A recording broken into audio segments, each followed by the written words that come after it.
ओम नमो भगवते वासुदेवाय। देखिए, यह सच्ची कहानी का जो प्रसंग है जिसे आज आपके सामने लेकर आए हैं, यह सच्चा प्रसंग 150 वर्ष पहले का बंगाल का है। बंगाल में श्री क्षुदीराम जी महाराज एक बहुत ही संत वृत्ति के व्यक्ति रहा करते थे। उनके पास 150 बीघे जमीन थी और गांव में उनका बहुत ही अच्छा मान और सम्मान था। उस सम्मान के साथ साथ वह प्रभु राम के बहुत बड़े भक्त थे और उसी भक्ति के साथ साथ अपनी खेती बाड़ी के साथ बड़ा अच्छा रहन सहन था। गरीबों की मदद किया करते थे। उसी समय कुछ दिन बाद उनके पास एक बहुत ही बड़े दुष्ट व्यक्ति का साया आता है। यह साया सुनने लायक है। देखिए, उसी क्षेत्र में रामानंद राय नाम का एक जमींदार था और वह रामानंद राय जमींदार बड़ा दुष्ट वृत्ति का था। उस पर अंग्रेजों का बहुत बड़ा उस पर आशीर्वाद प्राप्त था उसे। तो वह जिससे जो भी यदि कोई उसकी बात न माने तो उसे जो जैसी चाहे सजा दिलवा देता था। एक दिन रामानंद राय जमींदार ने श्री क्षुदीराम चट्टोपाध्याय नामक जो ब्राह्मण वहाँ के जमींदार के गांव में रहते थे और 150 बीघा जमीन के मालिक थे, उनको अपने घर बुलाया और बुलाकर कहा, हे क्षुदीराम जी, आपको मेरा एक कार्य करना होगा। क्षुदीराम जी बंगाल के डेरे नामक गांव के रहने वाले बड़े संत वृत्ति के आदमी थे। बस उन्होंने सोचा कि आज रामानंद राय ने मुझे क्यों बुलाया है, क्या कार्य है। यह सोचते हुए जब वहां पहुंच गए तो उन्होंने कहा कि बताइए जमींदार जी, क्या कार्य है मेरे लायक।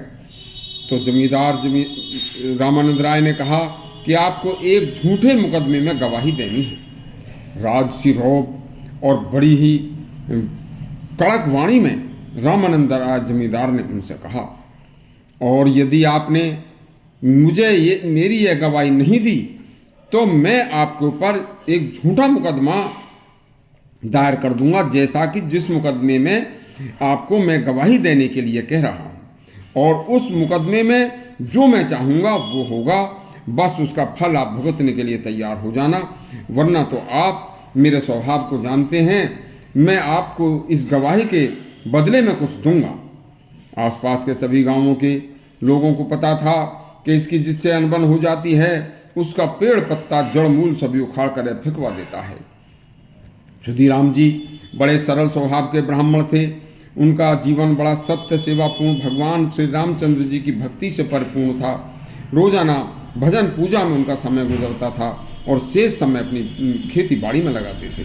उनकी भक्ति भावना, सत्यनिष्ठा, सेवा भाव, धर्मपरायणता आदि का लोगों में बड़ा आदर और सत्कार था और इन बातों की उनकी बड़ी चर्चा थी।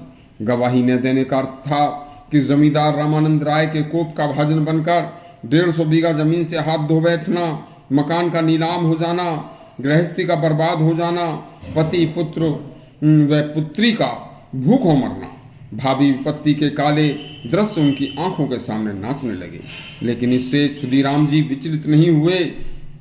एक सच्चे पक्के भक्त ब्राह्मण थे। उन्होंने गवाही देने से साफ इनकार कर दिया कि मैं झूठी गवाही नहीं दूंगा। बस रामानंद राय ने उनको बहुत डराया, धमकाया, साथ में लोभ भी दिया, लेकिन क्षुदीराम जी नहीं डिगे और उन्होंने प्रलोभन को ठुकरा दिया। अंत में वही हुआ जिसकी आशंका थी। क्षुदीराम जी के विरुद्ध झूठी अदालत में रामानंद राय ने एक मुकदमा किया और उस मुकदमा में रामानंद जीत गए।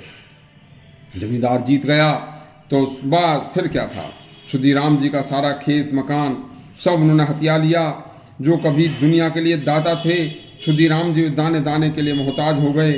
बसा बसाया परिवार उजड़ गया, बाप दादों का वैभव बिखर गया। परंतु क्षुदीराम विचलित नहीं हुए और अपनी धर्म निष्ठा पर अडिग रहे। विपत्ति का पहाड़ ही मानो उन पर टूट गया। वे तिल भर भी विचलित नहीं हुए। सर्वस्व खोने वाले क्षुदीराम जी ने डेरे गांव को छोड़ दिया, क्योंकि वहां कुछ बचा नहीं था, और समीप के एक गांव में जाकर उन्होंने आश्रय लिया। साथ में उनके पुत्र पुत्री, उनकी साध्वी पत्नी चंद्रा और आराध्य देव भगवान का की तस्वीर, उनके साथ धर्म की अडिग निष्ठा इन्हीं संत के साथ गांव में से छोड़कर चले गए। इन्हीं संत दंपति चंद्रा क्षुदिराम को परमहंस श्री रामकृष्ण जी के माता पिता होने का सौभाग्य मिला, जो उनके शिष्य विश्वविख्यात स्वामी विवेकानंद हुए, जिन्हें काली के साक्षात रूप के दर्शन हुए थे। गीता में ठीक ही कहा है कि योगी के घर योगी जन्म लेता है, जो अत्यंत दुर्लभ है। यदि आपको हमारी कहानी अच्छी लगी हो तो इसे हमारे चैनल को सब्सक्राइब अवश्य करें और हम उस बेल आइकन जरूर दबाएं। धन्यवाद।